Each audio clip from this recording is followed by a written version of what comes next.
In this video, I'm going to show you how to connect Pepperstone to TradingView. Now, the first thing you want to do once you're on TradingView.com, you want to sign into your account, hover over Products, and click on Supercharts. Now, of course, once you do that, after that, you want to go down here where it says Trading Panel, and you want to click on it, and you want to make sure you drag it up like this, and you want to find the Pepperstone on the list of brokers. If you can't see it, click on Show All Brokers, and it's going to show you all of them. Just find the Pepperstone on the list. Once you do, click on Pepperstone and click on Connect. And for the first time you're doing this, you're going to have to sign into your Pepperstone dashboard, of course, with your Pepperstone account.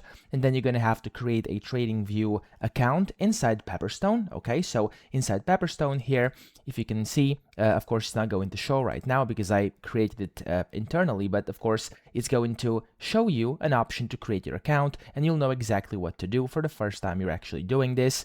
There we go. As you can see, this is my TradingView account over here. But whenever you click on here for the first time, as I told you, you're going to be able to create one directly. So don't worry about that. After this, just simply go down, click on Approve Access, and then it's going to start loading a bit, and there we go. You can click on the OK button over here, and you can see I have now successfully connected Pepperstone to my TradingView, and I can now go ahead and click on the trade button and start trading. So that's pretty much it. I hope this video helped you out. If it did, please subscribe to the channel and help me out as well.